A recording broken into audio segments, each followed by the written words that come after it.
willkommen in meiner Küche. Ich bin Esther und ich präsentiere euch heute ein Rezept für Golden Milk Cake. Ihr kennt wahrscheinlich die goldene Milch, so wie hier, als Heißgetränk.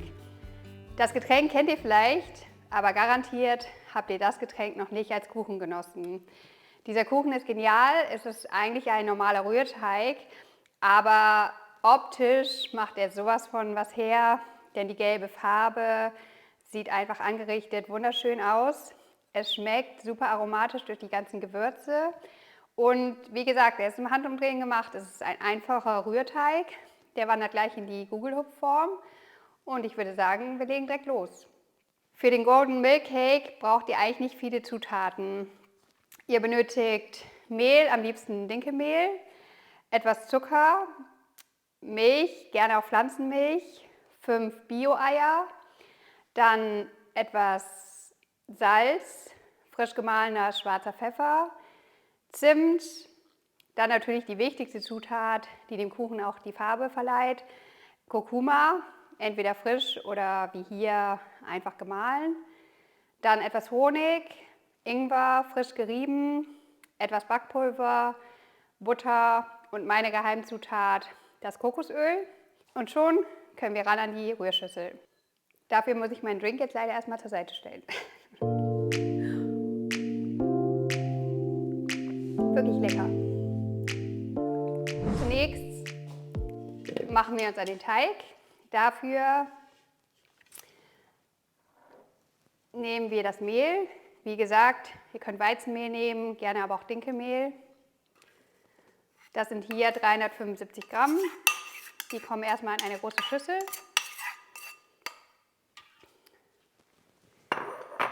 Dazu kommen 3 Teelöffel Backpulver, gerne Weinstein-Backpulver in Bioqualität. Und jetzt werden erstmal die trockenen Zutaten gut miteinander vermengt. Wenn ihr das habt, geht ihr an die nassen Zutaten. Die müssen jetzt erstmal richtig schaumig aufgeschlagen werden.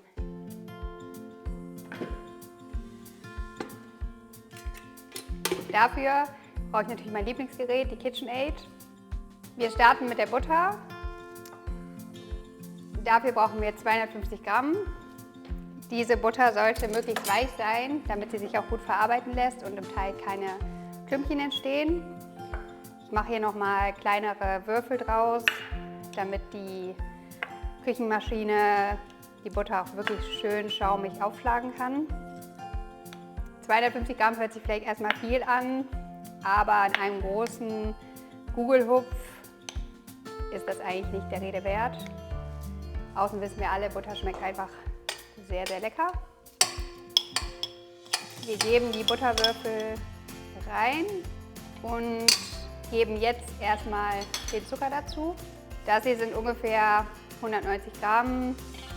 Wer mag, kann auch gerne weniger nehmen oder komplett auf den Zucker verzichten. Das mache ich auch ganz gerne. Und dann kann das alles schon mal schaumig aufgeschlagen werden.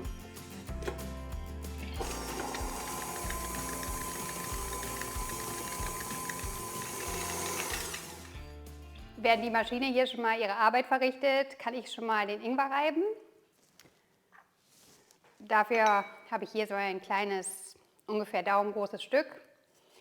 Das einfach über eine feine Reibe schön reiben. Der Ingwer bringt natürlich eine leichte Schärfe mit in den Kuchenteig, aber diese verspielt sich eigentlich komplett nachher beim Backen. So, wenn der Ingwer komplett gerieben ist, gebe ich ihn mit den Gewürzen zu der Butter-Zucker-Mischung. Schwarzer Pfeffer, möglichst frisch gemahlen, das ist ungefähr so ein halber Teelöffel. Zimt, super wichtig, ungefähr ein Viertel Teelöffel. Dann eine Prise Salz. Kurkuma, super wichtig, die Hauptzutat eigentlich. Sie verleiht dem Teig die gelbe Farbe. Und das sind ungefähr jetzt hier so 10 Gramm. Ich habe jetzt hier gemahlenen Kurkuma. Ihr könnt natürlich auch frischen nehmen. Da müsst ihr immer ein bisschen aufpassen. Kurkuma verfärbt sehr stark die Finger und auch die Schüsseln und die Teigschaber. Wenn ihr das aber in die Sonne legt oder die Hände gründlich wascht, dann geht die Farbe auch relativ schnell raus. Wenn ihr keinen frischen Kurkuma habt, dann nehmt ihr auf jeden Fall die gemahlene Version. Dann brauchen wir 50 Gramm Honig. Alternativ könnt ihr auch Agavendicksaft nehmen. Wie gesagt, man kann auch bei dem Rezept auf den Zucker komplett verzichten, dann ein bisschen mehr Honig nehmen.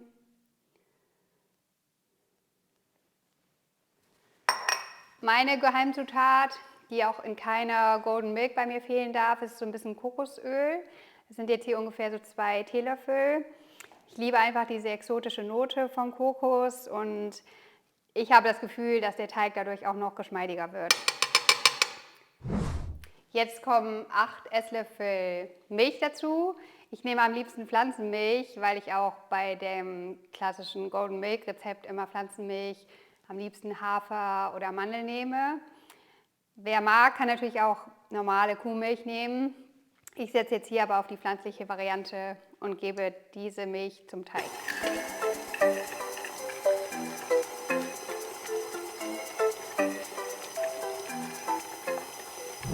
Der Teig hat jetzt schon eine wahnsinnig schöne gelbe Färbung.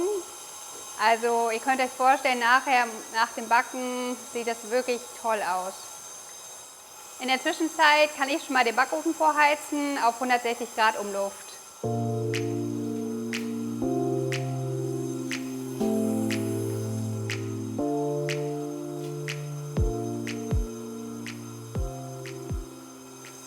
Jetzt gebe ich nach und nach die Eier zum Teig dazu. 5 Stück sind es insgesamt. Ich setze da immer gerne auf Bioqualität, weil ich der Meinung bin, bei Eiern sollte man wirklich keine Abstriche machen.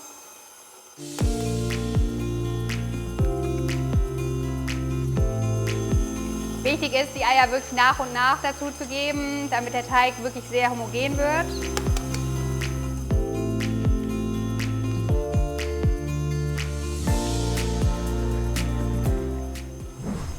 Wenn die nassen Zutaten zu einer cremigen Masse verrührt wurden, kommen wir jetzt zu den trockenen Zutaten, die eben schon vorbereitet wurden. Das heißt, Mehl und Backpulver kommen jetzt nach und nach zu den nassen Zutaten.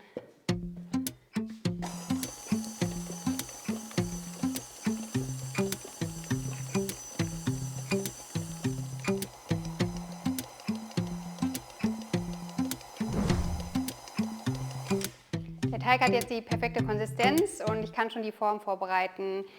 Ich benutze für den Kuchen am liebsten eine Gugelhupfform, ganz klassisch 24 cm Durchmesser. Die muss jetzt ordentlich eingefettet werden, damit der Teig nicht an der Form kleben bleibt.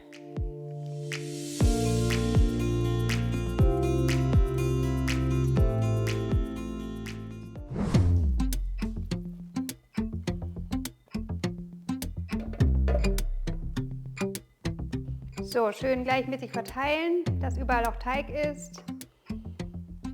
Gerne am Ende auch nochmal die Form klopfen, dass sich der Teig überall schön verteilt in der Form.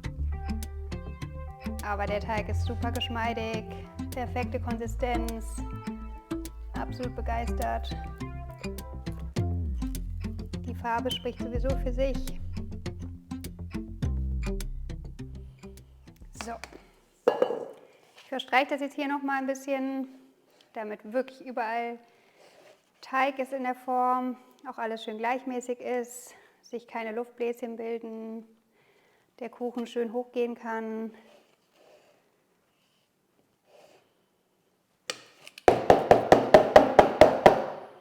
Und schon geht's ab in den Ofen. Ich gebe den Kuchen jetzt für 50 bis 60 Minuten auf die mittlere Schiene. 160 Grad Umluft, stelle hier nochmal die Zeit ein, 50 Minuten und der Rest macht der Ofen.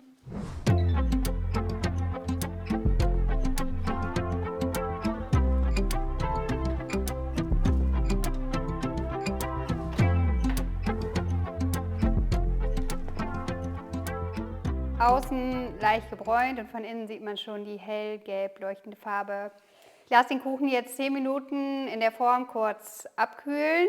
Dann kann ich ihn stürzen auf eine Kuchenplatte und dann können wir schon probieren.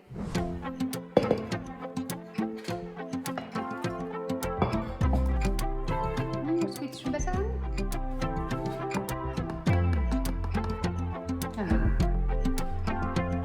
Wow, der ist wirklich richtig schön geworden.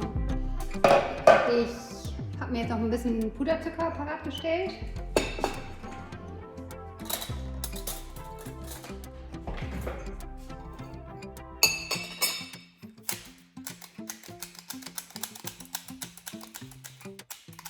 Jetzt kann ich den Golden Milk Cake einfach mit ein bisschen Puderzucker bestäuben. Sieht ja auch besonders schön aus. Noch ein guter Tipp, wenn ihr den Kuchen nicht ganz aufesst, dann kann er auch wunderbar eingefroren werden. Schmeckt nach dem Auftauen auch immer noch super saftig und tut dem Geschmack wirklich keinen Abbruch.